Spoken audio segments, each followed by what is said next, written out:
महल के मायके से अच्छा झोपड़ी ससुराल में बर्थडे। आप इस उम्र में शादी करके आ गए जबकि आपके 2 छोटे छोटे बच्चे हैं। संदीप, ये क्या है? तुमने तो कहा था कि जब मैं तुम्हारे साथ शादी करके तुम्हारे घर आऊंगी तो तुम अपनी पहली बीवी को छोड़ दोगे, तो ये तो अब तक यहीं खड़ी है। हाँ, मैंने दूसरी शादी कर ली क्योंकि अब मुझे तुम्हारे साथ नहीं रहना, इसलिए मेरे बच्चों को यहीं छोड़ो और निकलो यहाँ से। संदीप, ये तुम क्या कह रहे हो? ले जाने दो इसे अपने बच्चों को अपने साथ। नहीं दीपा, मैं अपने बच्चों से बहुत प्यार करता हूँ, मैं उनके बिना नहीं रह सकता। और मेरा बेटा कल को बड़ा होकर पैसे कमाकर तुम्हारे ही तो हाथ में देगा और मेरी बेटी घर के कामों में तुम्हारी मदद करवा देगी। इस तरह संदीप दीपा को अपनी बातों में फंसा लेता है, जिसके बाद दीपा अपनी दोनों सौतेली बच्चों को रखने के लिए राजी हो जाती है और दीपा संदीप मिलकर उमा को घर से धक्के मार कर निकाल देते हैं। मां के जाने के बाद दीपा अपने सौतेले बेटे से तो प्यार करती है, पर बेटी को जरा भी पसंद नहीं करती और उससे घर के काम करवाती है। एक तो तेरी माँ तुझे यहाँ मेरे ऊपर बोझ बनाकर चली गई, तेरे बाप की वजह से तुझे बर्दाश्त कर रही हूँ। जल्दी से घर के सारे काम कर, वरना तेरे हाथ पैर दोनों तोड़ दूंगी। पर माँ, मेरी तबीयत बहुत खराब है। तेरी तबीयत का ठेका मैंने नहीं लिया है। अरे, अपने बाप से जाकर बोलियो कि तेरा इलाज करवाए, क्योंकि मैं तो तुझसे सिर्फ और सिर्फ काम ही करवाऊंगी। फिर चाहे तू मर ही क्यों न जाए, ऐसे मर जाएगी तो अच्छा रहेगा। बीमार नेहा अपनी माँ के ताने और मार सहती है और चुपचाप तपती बुखार में भी घर के सारे काम करती है। ऐसे ही कुछ दिन बीत जाते हैं और एक दिन दीपा उसे खाने को नहीं देती। माँ, कुछ खाने को दे दो ना, बहुत भूख लग रही है। क्यों? तेरी माँ यहाँ तेरे लिए कुछ छोड़कर गई है जो तुझे दूं?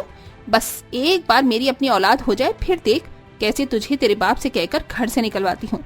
पता नहीं कब वो दिन आएगा जब मेरा तुझसे पीछा छूटेगा। माँ, अब तो आप ही हमारी माँ हैं। आप मेरी बहन को इतना तंग क्यों करती हो? अगर बहन पर ज्यादा तरस आ रहा है तो तेरी हालत भी तेरी बहन की तरह कर दूं? बोल। दीपा की ऐसी बातें सुनकर दोनों बच्चे डर जाते हैं और कुछ नहीं बोलते।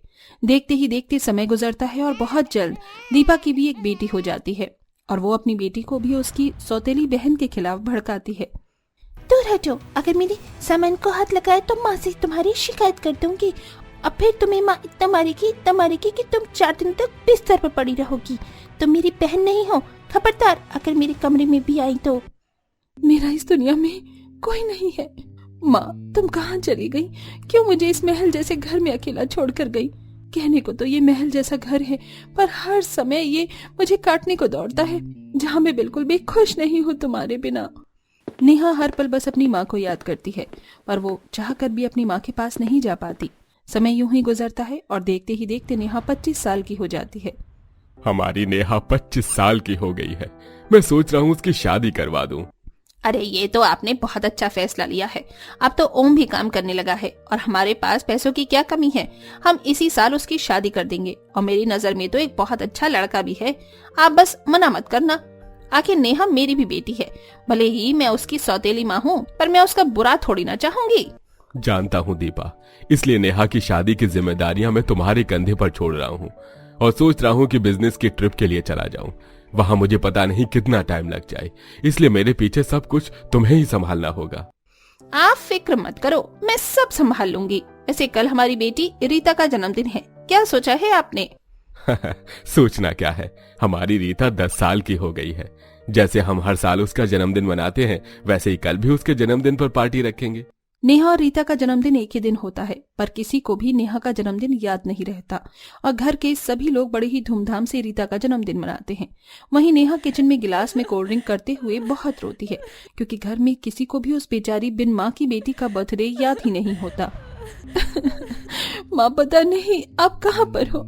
अगर आप मेरे साथ होती, चाहे आप मेरा बर्थडे कितनी भी मुश्किलों से मनाती, पर मुझे ये खुशी जरूर नसीब होती। काश माँ, आप भी मेरे साथ होती। समय यूं ही गुजरता है और दीपा नेहा का रिश्ता एक गरीब घर के लड़के से तय कर देती है। आप मेरे साथ इतना बुरा कैसे कर सकती हैं? माना कि मैं आपकी सौतेली बेटी हूँ, पर आप मेरी शादी गरीब लड़के से कैसे करवा सकते हैं? दीदी, शादी कर लो, भले ये हमारा महलों जैसा घर है, पर तुम जहाँ कभी खुश नहीं रही। अगर तुम गरीब घर में भी जाकर खुश रहोगी तो मुझे खुशी पहुंचेगी। जो सुख मुझे और रीता को मिला वो तुम्हें कभी नहीं मिला।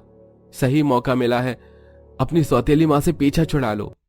वो बेटा, वो दिखा दिया ना, तूने कि अपनी माँ अपनी होती है और सौतेली माँ सौतेली। मैंने तुझे पढ़ाया लिखाया, तेरे साथ कभी कोई बैर नहीं रखा, पर फिर भी तू मेरी ही बुराई अपनी बहन से मेरे मुंह पर कर रहा है। क्योंकि माँ इसके पीछे भी तुम्हारा स्वार्थ था। ओम के कहने पर नेहा चुपचाप इस रिश्ते के लिए हाँ कर देती है और बहुत जल्द नेहा की शादी तरुण नाम के एक बेहद गरीब लड़के से हो जाती है और दीपा अपनी सौतेली बेटी को खाली हाथ विदा कर देती है। पर ससुराल जाकर जब दीपा अपनी ससुराल देखती है तो उसके होश उड़ जाते हैं। मेरा ससुराल इतना गरीब है क्या? मैं अब अपनी सारी जिंदगी इस झोपड़ी में गुजारूंगी। नेहा, मैं जानता हूँ तुम मेरा झोपड़ी जैसा घर देखकर बहुत दुखी होगी, पर मैं तुमसे वादा करता हूँ तुम्हें यहाँ जिंदगी का सारा सुख मिलेगा। आओ अंदर चलो और मेरी माँ और बहन से मिलो। अब नेहा अपने पति के साथ अंदर जाती है, जहां वो अपनी सास को देखकर अचंभित रह जाती है। कुछ देर बाद पूरा परिवार खाना खाकर सो जाता है, पर नेहा को नींद नहीं आती और वो रात के 1 बजे अपनी सास के साथ घर के बाहर जाती है और अपनी सास से कहती है, माँ, भगवान ने मेरी किस्मत में क्या लिखा है? पहले उन्होंने मुझे तुमसे दूर कर दिया और अब उन्होंने मुझे तुम्हारे ही सामने बहू के रूप में लाकर खड़ा कर दिया। तुम मेरी माँ से मेरी सास बन गई। नहीं बेटा, भगवान से शिकायत मत कर। मैं उस समय लाचार थी। तेरे पापा ने और तेरी सौतेली माँ ने मुझे दूध में पड़ी मक्खी की तरह निकाल फेंका। मैं चाह कर भी तुझे अपने साथ नहीं ले जा पाई। मैं बेसहारा और अकेली हो गई, दर दर की ठोकर खा रही थी। तब जाकर तरुण के पिता ने मुझे अपना साथ दिया और बदले में मैंने उनके बेटे को पाला। तरुण मेरा सौतेला बेटा है, पर मैंने उसे हमेशा सगी माँ की तरह माना। इसीलिए आज भी तू मेरी बेटी ही है। जैसा तू सोच रही है वैसा कुछ नहीं है। पर माँ, मैं तुमसे बहुत नाराज हूँ। मैं तुम्हें कभी माफ नहीं करूंगी। तुम मुझे छोड़कर क्यों आ गई? फिर कभी पलटकर मेरे पास नहीं आई। नेहा अपनी माँ को देखकर अंदर से जितनी खुश थी उतनी ही ज्यादा नाराज भी। समय यूं ही गुजरता है और धीरे धीरे अब नेहा को अपनी झोपड़ी से ससुराल में अच्छा लगने लगता है, पर उसकी नाराजगी अब भी खत्म नहीं होती। ऐसे ही एक दिन जब बीमार नेहा सो रही होती है, नेहा, तुझे तो बहुत तेज बुखार है बेटा, रहने दे, आज तो कुछ काम मत कर। अंजलि भाभी की तबीयत ठीक नहीं है, आज घर का सारा काम हम ही करेंगे। तू जल्दी से चूल्हा लीप ले, जब तक मैं लकड़ियां ले आती हूँ। और हाँ, मुझे तुझसे कुछ बात करनी है। परसों तेरी भाभी का जन्मदिन है। वो खुद भी अपना जन्मदिन मनाना भूल गई है, पर हमें तो याद है, इसलिए हमें इस बार तेरी भाभी का जन्मदिन स्पेशल बनाना है। माँ, तुम फिक्र मत करो, भाभी के जन्मदिन पर मैं पूरा घर फूलों से सजाऊंगी और भाभी के जन्मदिन को बहुत खास बना दूंगी। क्योंकि उस दिन नेहा की तबीयत ज्यादा खराब थी, इसीलिए अंजलि और उमा खुद ही घर का सारा काम कर लेती हैं। देखते ही देखते 2 दिन बीत जाते हैं और नेहा का जन्मदिन आ जाता है। नेहा सो रही होती है और रात के 12 बजे अंजलि और उमा मिलकर उसका फेवरेट चॉकलेट केक बनाती हैं और उसे उठाती हैं और उससे केक कटवाते हैं और अगले दिन उसकी पसंद का खाना बनाते हैं और पूरा घर भी सजाते हैं। ये देखकर नेहा की सारी नाराजगी खत्म हो जाती है और वो अपनी माँ को गले से लगाकर कहती है, माँ, तुम्हें आज भी मेरा जन्मदिन याद है? आखिरी बार तुमने ही मेरा जन्मदिन बनाया था, उसके बाद फिर कभी नहीं बना, और उस दिन के बाद से आज फिर तुमने मेरा जन्मदिन सेलिब्रेट किया। नेहा बेटा, अब तो तुम मुझसे नाराज नहीं हो ना? अब तो तूने अपनी माँ को माफ कर दिया ना? हाँ माँ, मैंने आपको माफ कर दिया और अब मैं अपनी इस झोपड़ी से ससुराल में बहुत खुश हूँ। मेरा ये झोपड़ी का ससुराल उस महलों के मायके से ज्यादा अच्छा है। मैं यहाँ बहुत खुश हूँ। तो दोस्तों, इस तरह मनाया गया नेहा का बर्थडे, जो कि उसके महलों के ससुराल में कभी मनाया नहीं गया था। और आपको हमारे चैनल पर किस टाइप के वीडियो सबसे ज्यादा पसंद आते हैं, हमें कमेंट बॉक्स में कमेंट करके जरूर बताइए।